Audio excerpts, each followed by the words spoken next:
Hello friends, നമസ്കാരം. നമ്മുടെ Kerala TV സീരിയലിലേക്ക് എല്ലാവർക്കും സ്വാഗതം. അങ്ങനത്തെ കല്യാണ ചെറുക്കൻ ഇവിടെ റെഡി ആയിട്ട് നിൽക്കുക. ഇത്തവണയും നമ്മുടെ വിക്രം തന്നെയാണ് ആദ്യം വന്നത്. രജിസ്ട്രാർ ചോദിച്ചു, ഇന്നെങ്കിലും പെണ്ണ് വരുമോ എന്നുള്ളത്. അപ്പോൾ വരും സാർ, ഉറപ്പായിട്ടും വരുമെന്നും പറഞ്ഞു പ്രകാശൻ. വരില്ലേ? വരും വരും എന്നും പറഞ്ഞിങ്ങനെ നിൽക്കുക. ഈ സമയത്താണ് ശരണിയും കൂട്ടരും പുറത്തു വന്നത്. അവരെല്ലാവരും അവിടെ നമ്മളെ കാത്തു നിൽക്കായിരിക്കും. വേഗം നമുക്ക് അകത്തേക്ക് പോകാമെന്നും പറഞ്ഞ് ഭയങ്കര ധൃതിപ്പെട്ട് അകത്തേക്ക് കയറി പോകണം. അപ്പോൾ ഇവരകത്തേക്ക് കയറി ചെല്ലുമ്പോഴേക്കും അവരകത്ത് ഇവരെ കണ്ടു. അതെ സാർ, ദേ വന്നു, അവർ വന്നു എന്നും പറഞ്ഞുകൊണ്ട് പ്രകാശൻ. അപ്പോഴേക്കും വിക്രത്തിൻ്റെ മുഖം അങ്ങ് തെളിഞ്ഞു. പിന്നെ രതീശനും കാദംബരിയും എന്തൊക്കെയോ ഒരു സംശയത്തിൻ്റെ നിഴലിലൂടെ അവരെ നോക്കുന്നു.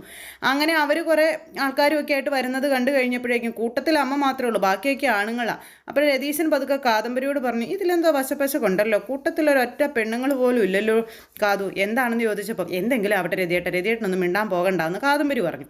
അങ്ങനെ അവർ നിൽക്കുമ്പോഴേക്കും കണ്ടോ സാറേ, അവർ വന്നു, മോളെ വാ എന്നും പറഞ്ഞുകൊണ്ട് ഇങ്ങനെ കയറി വന്ന് അവരങ്ങനെ നിൽക്കുന്നു. അപ്പോഴേക്കും മകന് രാജയോഗം തുടങ്ങുകയാണെന്നുള്ള ഒരു ഇതിലാണല്ലോ നമ്മുടെ പ്രകാശം നിൽക്കുന്നത്. അപ്പോൾ അങ്ങനെ കയറി വന്ന പെണ്ണിനെ കണ്ടു കഴിഞ്ഞപ്പോഴേക്കും രജിസ്ട്രാർ ഇങ്ങനെ അടിമുടിയൊന്ന് നോക്കി, ഈ പെണ്ണ് എന്ത് കണ്ടിട്ട് ഇവൻ്റെ പുറകെ വന്നത് എന്നുള്ളത്.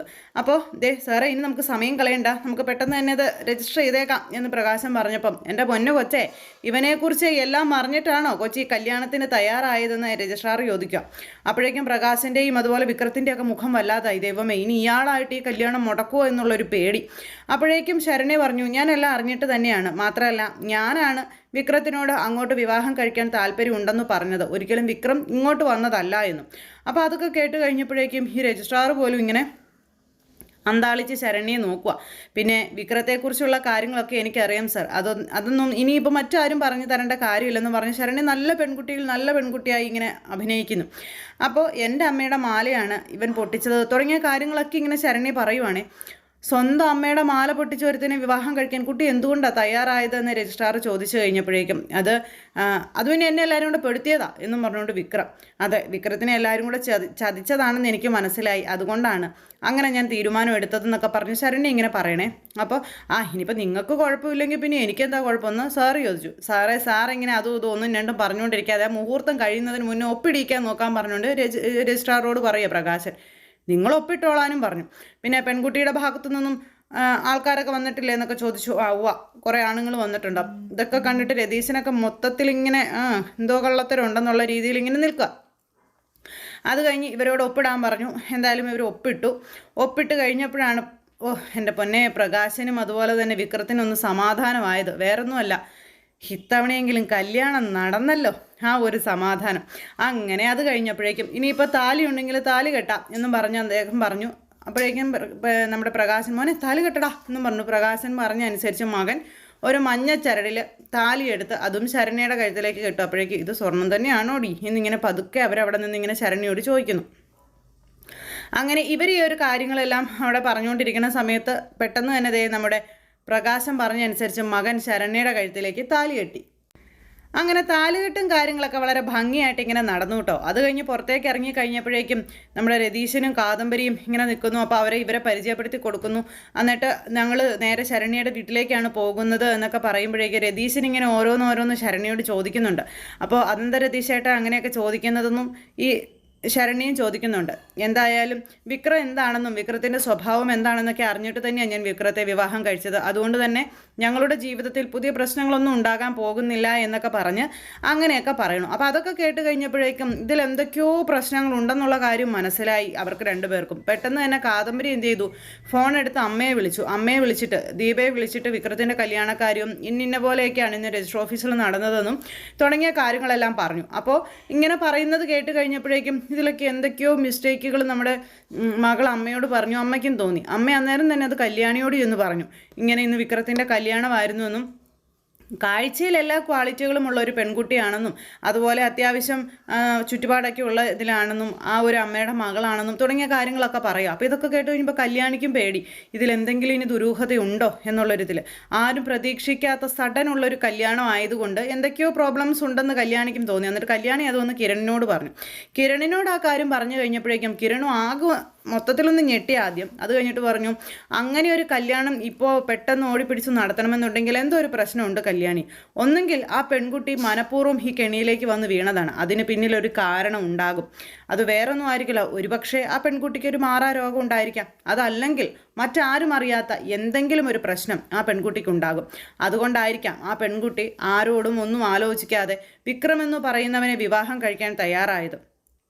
അപ്പോൾ എവിടെയാണ് ചെന്ന് കയറേണ്ടത് എന്ന് ഓർത്ത് നടന്ന് വിക്രം ഇതൊന്നും ചിലപ്പോൾ അന്വേഷിച്ചിട്ടുണ്ടാവില്ല. അവൾ ആരാണെന്നോ എന്താണെന്നോ അവളുടെ ചുറ്റുപാട് എന്താണെന്നോ അവളുടെ സ്വഭാവം എന്താണെന്നോ ഇതൊന്നും അവൻ അന്വേഷിച്ചിട്ടുണ്ടാവില്ല. ഇനിയിപ്പം നമുക്കെന്താ അതിലൊന്നും ചെയ്യേണ്ട കാര്യമില്ല. അവനൊക്കെ കാണിച്ചു കൂട്ടുന്നതിന് അവനൊക്കെ ആയിട്ട് തന്നെ അനുഭവിച്ചോളും. അതിന് നമ്മളായിട്ട് ഒന്നിനും പോവേണ്ട കാര്യമില്ലെന്നും പറഞ്ഞുകൊണ്ട് കിരൺ ഇങ്ങനെ കല്യാണിയോട് പറഞ്ഞു. എന്നാലും എന്തുകൊണ്ടായിരിക്കും അന്ന് ആ അമ്മ ആ ഒരു മൊഴി മാറ്റി പറഞ്ഞത്?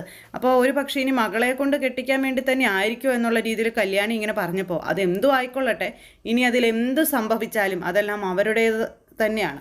പിന്നെ നമുക്കതിലൊന്നും യാതൊരു ഇതും വിചാരിക്കേണ്ട കാര്യമില്ലെന്ന്. അങ്ങനെ അവർ രണ്ടുപേരും കൂടി ഈ കാര്യം സംസാരിച്ചു. എങ്കിലും കല്യാണിയുടെ ഉള്ളിൽ ഇപ്പോഴും ആ ഒരു ടെൻഷൻ ഇങ്ങനെ കിടക്കുക. എന്തിനായിരിക്കും ഈ കല്യാണം നടത്തിയത്? അങ്ങനെ ഒരു ചിന്തയായിട്ട് കല്യാണി അവിടെ ഇങ്ങനെ നിൽക്കുന്നു. അപ്പോൾ ആ ഒരു സംഭവങ്ങളും കാര്യങ്ങളും അവിടെ ഇങ്ങനെ നടക്കുക കേട്ടോ. ഈ സമയത്ത് നമ്മുടെ CS-ഉം അതുപോലെ തന്നെ രൂപയും അമ്പലത്തിൽ പോകുന്നു. അതുപോലെ ആരും കാണാതെ എവിടെയെങ്കിലുമൊക്കെ പോയി ഒന്ന് സന്തോഷിക്കാനൊക്കെയുള്ള ഒരു അവസരം കിട്ടിയാൽ അതൊക്കെ മാക്സിമം വിനിയോഗിക്കുന്നു. അങ്ങനെ ഇവർ രണ്ടുപേരും കൂടി പുറത്തൊക്കെ പോയി കഴിഞ്ഞപ്പോഴേക്കും രണ്ടുപേരും കൂടെ പുറത്തേക്ക് ഇറങ്ങിയാൽ അത് മക്കൾ ആരെങ്കിലും കണ്ടാലോ അല്ലെങ്കിൽ വേറെ ആരെങ്കിലും കണ്ടാലോ അതൊക്കെ പ്രശ്നമാവില്ലേ? ആ രീതിയിലൊക്കെ ഇങ്ങനെ ചിന്തിക്കുക. അപ്പോൾ അങ്ങനെ ചിന്തിച്ച് കഴിഞ്ഞിട്ട് ഇങ്ങനെ വിഷമിച്ച് നിൽക്കുന്ന രൂപയെ CS പറഞ്ഞ് സമാധാനിപ്പിക്കുകയാണ്. എടോ, നമ്മളുടെ ജീവിതത്തിൽ ഇത്രയും കാലം ഒരുപാട് സന്തോഷങ്ങൾ നമുക്ക് മിസ് ചെയ്ത് പോയിട്ടുണ്ട്, അല്ലെങ്കിൽ നമുക്ക് സന്തോഷിക്കാൻ കഴിയാതെ പോയിട്ടുണ്ട്. അതൊക്കെ നമുക്ക് തിരിച്ചു പിടിക്കണ്ടേ എന്ന് ചോദിച്ചു.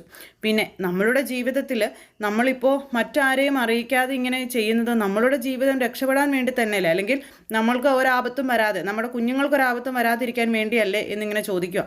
എന്നാലും ചന്ദ്രേട്ടാ, എനിക്ക് മക്കളോട് ഇതൊക്കെ മറച്ചു വെക്കുന്നതിൽ ഒരുപാട് സങ്കടമുണ്ട്. പക്ഷേ അവരുടെ ജീവിതം ഓർക്കുമ്പോൾ അല്ലെങ്കിൽ അവരുടെ ആ ഒരു അവസ്ഥ ഓർക്കുമ്പോൾ ഇത് ചെയ്യാതിരിക്കാനും പറ്റില്ലല്ലോ എന്ന് പറഞ്ഞൊക്കെ ഇങ്ങനെ നമ്മുടെ രൂപ ഇങ്ങനെ പറഞ്ഞപ്പോൾ, എടോ, നമ്മൾ എത്രയൊക്കെ ദൂരത്തിൽ പറന്നാലും അല്ലെങ്കിൽ എവിടെയൊക്കെ പോയാലും നമ്മളുടെ കുഞ്ഞുങ്ങളെ മാത്രമായിരിക്കും നമ്മുടെ ലോകം.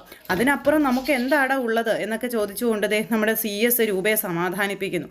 അങ്ങനെ അവർ രണ്ടുപേരും കൂടി അവരുടെ ജീവിതം അടിച്ചു പൊളിക്കാനായിട്ട് തന്നെ തീരുമാനിക്കുക. വളരെ ചുരുങ്ങിയ നാളുകൾ മാത്രമേ ഇനി നമ്മുടെ മുന്നിലുള്ളൂ എന്നും ആ വിരളിൽ എണ്ണാവുന്ന നാളുകൾ ഇനിയും ഇങ്ങനെ ഓരോന്ന് കണ്ടും കേട്ടും പേടിച്ചും വിറച്ചും മാറി നിൽക്കാനുള്ളതല്ലെന്നും പറഞ്ഞുകൊണ്ടാണ് അവരവരുടെ ജീവിതം തിരഞ്ഞു പിടിക്കുന്നതും കണ്ടെത്തുന്നതും സന്തോഷിക്കുന്നതും. അങ്ങനെ ഇരു ചെവി അറിയാതെ അവരുടെ സന്തോഷം അവർ കണ്ടെത്തുന്നു. ഇതേ സമയത്ത് ഈ നമ്മുടെ രാഹുലിനും അതുപോലെ തന്നെ മനുവിനും ഒരു ഇടിവെട്ട് പണിയും കൊടുത്തുകൊണ്ട് നമ്മുടെ ശാരി ഒരു പുതിയ പണി ഒപ്പിച്ച് വെച്ചേക്കും. അപ്പോൾ ഇവരെല്ലാവരും കൂടി ചേർന്ന് നാട്ടിലേക്ക് പോകാനുള്ള തീരുമാനങ്ങളും കാര്യങ്ങളും ഒക്കെ എടുക്കുന്നു. പക്ഷേ രാഹുലിന് മാത്രം അങ്ങോട്ട് പോകാൻ പേടി. കാരണം അവിടെ ചെന്ന് കഴിഞ്ഞാൽ രാഹുലിനെ കാത്തിരിക്കുന്നത് വൻ ദുരന്തങ്ങളായിരിക്കുമെന്ന് രാഹുലിന് അറിയാം. അതുകൊണ്ടാണ് രാഹുൽ പോകാൻ മടിക്കുന്നത്. അപ്പോൾ ദുരന്തം ഏതൊക്കെ രൂപത്തിൽ എങ്ങനെയൊക്കെ വരുമെന്നും രാഹുലിന് പേടിയുണ്ട്. മരണമാണോ, അല്ലെങ്കിൽ മകളുടെ ഈ ഒരു നാശമാണോ, പിന്നെ CS ഇതിനകത്ത് എന്തെങ്കിലും കളിക്കുമോ, ഇതൊന്നും അറിയാതെ ആകെ പെട്ട് നിൽക്കുക രാഹുൽ. ആ സമയത്താണ് ഒരു അമ്പലത്തിൽ അവിടെ കൊണ്ടുപോയി ഇവരെ കൊണ്ട് നേർച്ചയാണെന്ന രീതിയിൽ കാവടി എടുപ്പിക്കാനൊക്കെ ആയിട്ട് ശാരി തുടങ്ങുന്നത്. അപ്പോൾ ആദ്യം രാഹുലിനെ കൊണ്ട്, അതായത് രാഹുലിൻ്റെ ഇപ്പം മെൻ്റലായി എന്നുള്ള രീതിയിലാണല്ലോ ഇവർ സംസാരിക്കുന്നത്. അപ്പോൾ ആ ഒരു പ്രശ്നങ്ങളൊന്ന് പരിഹരിക്കാൻ വേണ്ടി ആദ്യം രാഹുലിനെ കൊണ്ട് ഇവർ, അതായത് നമ്മുടെ ശാരിയും മകളും കൂടെ ചേർന്ന് കാവടി എടുപ്പിക്കാനായിട്ട് തുടങ്ങുന്നു. അപ്പോൾ മരുമകനെയും കൂട്ടിക്കൊണ്ട് പോയി ഇവരവിടെ പോയി ഇങ്ങനെ രാഹുലിനെ കൊണ്ട് കാവടി എടുപ്പിക്കുന്ന കാര്യവും പറഞ്ഞുകൊണ്ട് നിൽക്കുക. രാഹുൽ ആരാ പൊന്നുമോൻ, താൻ വീണ കുഴിയിൽ മറ്റൊരാളെയും കൂടെ വീഴ്ത്താൻ മിടുക്കനായതുകൊണ്ട് താൻ വീണ കുഴിയിലേക്ക് ഈ പറയുന്ന മനുവിനെയും കൂടെ വീഴ്ത്താനായിട്ട് തുടങ്ങുകയാണ് രാഹുൽ. അപ്പോൾ ഞാൻ മാത്രമായിട്ട് എന്തിനാ എടുക്കുന്നത്, മനുമോനും എടുക്കട്ടെ എന്ന് പറയുമ്പോൾ, അയ്യോ ഞാനും എടുക്കില്ല, ഞാൻ കാവടിയൊന്നും എടുക്കില്ല എന്നൊക്കെ പറഞ്ഞ് അങ്ങനെ നിൽക്കണം. അയ്യോ മനുമോനെ, അങ്ങനെയൊന്നും പറയല്ലേ, അമ്മ നേർന്നതായിരുന്നു കേട്ടോ. പിന്നെ ഈ അമ്പലത്തിലെ കാവടി എടുത്തു കഴിഞ്ഞിട്ടുണ്ടെങ്കിൽ നമ്മുടെ ഉദ്ദിഷ്ട കാര്യങ്ങൾക്ക് പെട്ടെന്ന് നടന്നു കിട്ടും. മാത്രമല്ല നിങ്ങൾക്ക് നല്ലൊരു സന്താന സൗഭാഗ്യം ഉണ്ടാകാനൊക്കെ അത് നല്ലതാണ്. അതുകൊണ്ട് എൻ്റെ മനുമോൻ ഒരു തടസ്സവും പറയാതെ ആ കാവടി ഒന്ന് എടുക്കണമെന്ന് പറഞ്ഞു. അങ്ങനെ അമ്മ കുറേ നിർബന്ധിച്ച് കഴിഞ്ഞപ്പോഴേക്കും, മോനെ അമ്മ പറഞ്ഞിട്ടല്ലേ മോൻ എടുക്കുമെന്ന് പറഞ്ഞുകൊണ്ട് രാഹുൽ ഇങ്ങനെ പല്ലെറുമിക്കൊണ്ട് മോനെന്ന് വിളിച്ചുകൊണ്ട് പറയുക. അപ്പോൾ അമ്മ പറഞ്ഞതായതുകൊണ്ട് മനു അത് എടുക്കാമെന്ന് സമ്മതിച്ചു. അങ്ങനെ ദേ ഇവർ രണ്ടുപേരും കൂടെ ശാരിയുടെ കൂടെ കൂടി കാവടിയൊക്കെ എടുത്ത് ആടി തളർന്ന് തകർന്ന് അങ്ങനെ നല്ല രസകരമായ രീതിയിൽ അവരുടെ കാര്യങ്ങൾ അങ്ങനെ നടക്കുന്നു. എന്തായാലും കീടങ്ങൾക്കൊക്കെ പണി കിട്ടി തുടങ്ങി. അപ്പോൾ അത്തരത്തിലൊക്കെയുള്ളൊരു സൂപ്പർ ഹിറ്റ് വിശേഷങ്ങളൊക്കെ ആയിട്ടാണ് നമ്മുടെ ഇന്നത്തെ കഥ വരുന്നത്. അപ്പോൾ എല്ലാവരും കാത്തിരുന്ന് കാണണം. എല്ലാവർക്കും നല്ലൊരു ദിവസം ആശംസിക്കുകയാണ്. എല്ലാവരുടെയും സ്നേഹത്തിനും സപ്പോർട്ടിനും ഒത്തിരി നന്ദി അറിയിക്കുന്നു. സൂപ്പർ ഹിറ്റ് കഥയുമായി കാണുന്നത് വരെ എല്ലാവർക്കും നന്ദി.